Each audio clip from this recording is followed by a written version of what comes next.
सनातन हिंदू एकता पदयात्रा बागेश्वर धाम से राम राजा सरकार की नगरी ओरछा तक चल रही है, जिसका 8वां पड़ाव ओरछा तिराहा रहा। पंडित धीरेन्द्र कृष्ण शास्त्री के नेतृत्व में यह यात्रा हिंदुत्व के लिए जात पात और भेदभाव मिटाने का संदेश दे रही है। इसमें देश भर के संत, समाज सेवी और राजनीतिक लोग शामिल हो रहे हैं। बागेश्वर धाम से राम राजा सरकार की नगरी ओरछा तक करीब 160 किलोमीटर की सनातन हिंदू एकता पद यात्रा लगातार आगे बढ़ रही है। 8वें दिन यह यात्रा ओरछा तिराहे पर ठहरी। बागेश्वर धाम के पीठाधीश्वर पंडित धीरेन्द्र कृष्ण शास्त्री ने सभी पैदल चल रहे यात्रियों का उत्साह बढ़ाया। पद यात्रा में देश के जाने माने संतों के साथ साथ राजनीति से जुड़े लोग भी शामिल हो रहे हैं। जानकारी के मुताबिक गुरुवार को सनातन हिंदू एकता पद यात्रा रोज की तरह राष्ट्रगान और हनुमान चालीसा से शुरू हुई। निवाड़ी से यात्रा शुरू होकर करीब शाम 4 बजे बरुआ सागर पहुंची, जहां लोगों के साथ समरसता भोज था। सभी समाजों के साथ बैठकर महाराज ने भोजन प्रसाद ग्रहण किया। सभी समाजों के साथ सौहार्दपूर्वक भोजन करने के बाद यात्रा विश्राम स्थल के लिए रवाना हुई। ओरछा तिराहे पर देर शाम यात्रा पहुंची, जहां महाराज ने कहा कि बिना सड़क पर निकले लोगों को एकजुट नहीं किया जा सकता।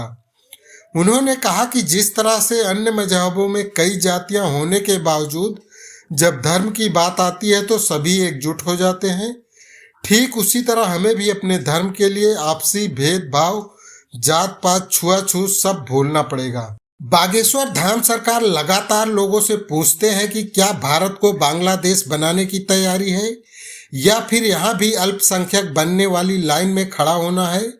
लव जिहाद और लैंड जिहाद के चक्कर से बाहर निकलना है तो सब एकजुट हो जाओ। पद यात्रा में वामन पीठाधीश्वर वैदेही वल्लभ शरण दास महाराज, मध्य प्रदेश के गृह मंत्री डॉक्टर नरोत्तम मिश्रा, राष्ट्रीय हिंदू वाहिनी संगठन व श्री राम राज्य संकल्पना ट्रस्ट के कार्यकर्ता शामिल हुए। श्री धाम वृंदावन से आए मलूक पीठाधीश्वर पूज्य राजेंद्र दास महाराज ने यात्रा में शामिल होते हुए कहा कि यह अनूठा कार्य प्रारंभ हुआ है। हर प्रदेश में इस तरह की यात्राएं निकालनी चाहिए ताकि हर प्रदेश का हिंदू संगठित हो। उन्होंने कहा कि जिस दिन पूर्णेश्वरी मैया जगत जननी गौ माता का कत्ल बंद हो जाएगा, उस दिन इस देश की कीर्ति विश्व में फैल जाएगी। दिल्ली के सांसद मनोज तिवारी ने यात्रा में शामिल होकर कहा कि वो परम सौभाग्यशाली हैं जो इस यात्रा में शामिल होने का मौका मिला है। उन्होंने कहा कि महाराज ने जो अलग जगाई है उससे सनातनी अब जाग उठा है। श्री तिवारी ने एक गीत की तर्ज पर अपना गीत भी सुनाया। उन्होंने कहा कि अब सोने का वक्त नहीं है, हमें अपने सनातन की रक्षा के लिए जागना होगा। उत्तर प्रदेश के कुंडा से विधायक रघुराज प्रताप सिंह राजा भैया ने गुरुवार को यात्रा में शामिल होकर महाराज का आशीर्वाद लिया।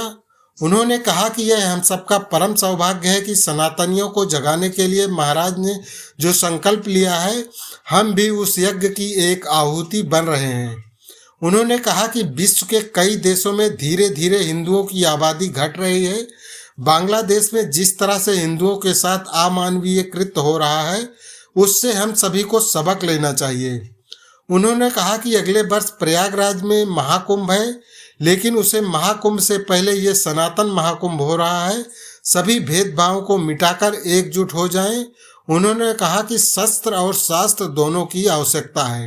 प्रख्यात कथावाचक श्री धाम वृंदावन से यात्रा में पधारे कौशिक जी महाराज ने कहा कि सदियों तक इस पदयात्रा को लोग जीवंत रखेंगे। इस पदयात्रा को देखकर हिंदू कायर नहीं है और ना ही डरपोक है। उसे उसकी शक्ति बताने की देर थी जो बागेश्वर महाराज ने बताई है। यह यात्रा देवालय और सेवालय की रक्षा के लिए है। यह यात्रा संस्कार और संस्कृति को बचाने के लिए है, इसलिए सभी एकजुट रहें। छत्तीसगढ़ के उप मुख्यमंत्री विजय शर्मा निवाड़ी के आगे से यात्रा में शामिल हुए। यहाँ उन्होंने महाराज श्री से आशीर्वाद लिया और अपने संक्षिप्त उद्बोधन में कहा कि इस यात्रा के चर्चे देश ही नहीं बल्कि दुनिया भर में हो रहे हैं। जब भी सन्यासी धर्मात्मा ने यात्रा की तब उनके दूरगामी परिणाम सामने आए। यह यात्रा देश में एक बड़ा परिवर्तन लाएगी। देश में सनातन की अलग जगाने के लिए जिस तरह से आदि गुरु शंकराचार्य ने यात्राएं की, स्वामी विवेकानंद ने की, उसी तरह पूज्य महाराज श्री कर रहे हैं। हम सबको नैतिक दायित्व है कि उनकी इस यात्रा से जुड़ें।